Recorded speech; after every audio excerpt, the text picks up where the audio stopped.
Kaip gražinti žmonės į teisingą lietuvišką pirtį sveikatintis? Ogi dalyvaujant parodoje Sveikatos dienos, kurią organizuoja ekspozicijų centras. Ir viešai demonstruojant tai, ką mes pirtininkai darome pirtyje. Įvairius vanojimus, šveitimus, medaus bei vibroakustinių svitelių masažus. Tinka viskas, kas patraukia parodos lankytojų akį. Tuomet jie stabtelėję, mes pasiūlome prisėsti ir pailsinti kojas, pavaišiname šilta pirties arbata su šaukšteliu medaus ir su malonumu stebime, kaip žmonėms įdomu stebėti tai, kas vyksta mūsų garinėje ar ant masažinio stalo. Ta dieną Vantos lapas stende dirbantis profesionalūs pirtininkai negailėjo patarimų, dalinosi viskuo, ką puikiai patys išmano. Ką aš daugiau galiu demonstruoti, aš kaip visuomet vytelių masažą. Pasistengiau labai trumpai parodyti pagrindinius judesius, ką su jais daryti, su tais pagaliukais, kaip žmonės mėgsta pasakyti. Čia yra mūsų lietuviškas žilvytis ir pasikartosiu, kad aš labai mėgstu pasakyti, kad bambukinių aš nenaudoju vien todėl, kad tai yra ne mūsų kraštų augalas ir jis yra sutvertas japonam, kiniečiams ar korėjiečiams.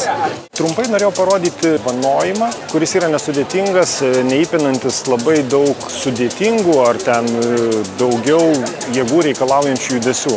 Tai buvo labiau vanojimas parodyti, kad tai yra galima padaryti keliais judesiais, labai paprastai, taupant save. Tai gali padaryti ir merginos, ir vyrukai. Ir dėl to, kuo toliau pastebiu, kad mūsų pirties pasaulyje reikalinga nenueiti kažkur labai sudėtingai, o visi paprasti dalykai, jie yra tuo miržavus, kad tai yra lengvi ir visiems priimtini. Vanojimas šitas taikoma daugiau žmonėm, tiem, kurie pavargę emociškai.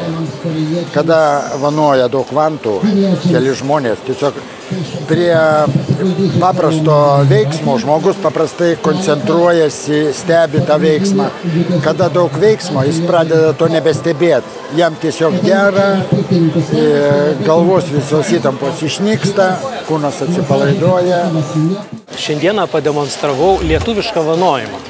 Tai reiškia visų tų, kokius mes žinome vanojimus, klasikinius, holistinius ir taip toliau, bet mes neturėjom lietuviško vanojimo. Į lietuvišką vanojimą apjungiau po pačius paprasčiausius judesėlius, kad kiekvienas galėtų pakartoti tuos judesius ir tai daryti kiekvienas savo pirtyje. Tai, ką mes darom savo pirtyse, yra lietuviškas vanojimas. Tačiau mes atlikdami tos visus judesius, tolygiai šildėme kūną ir nenutolome nuo visų tų sistemų, kaip gražiai, tolygiai sušildyti kūną. Tai čia buvo toksai supažindinimas lengvas žmonėms su vanojimu, kas nėra buvę pirtyje arba kas buvę, bet nelabai žino, kaip tinkamai tą vanojimą atlikti. Tai mano buvo toks noras pasidalinti tiesiog paprastai, trumpai, labai aiškiai, kokie yra pagrindiniai vanojimosi principai.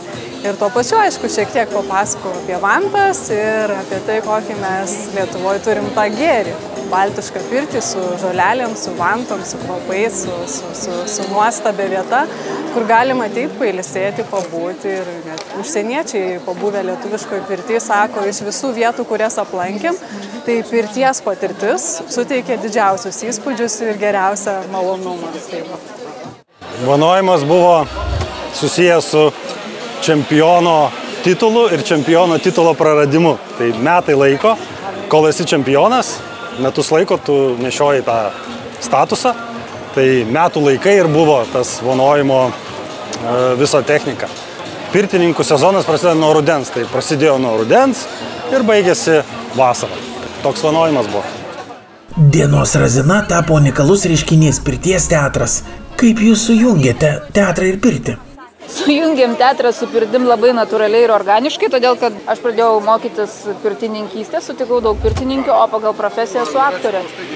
O atėjus į pirtį, vienas stovi, kiti sėdi ir žiūri, vienas daro šaus. Aišku, ne šau, tai yra viskas labai rimta ir gilu, bet mano teatriniai akiai pasirodė vieta kūrybai. Tada labai greit atsirado merginų trijulė, kurios prisijungė, tai prasidėjo ir dabar jau atkeliavome į antrą spektakliuką pirtį.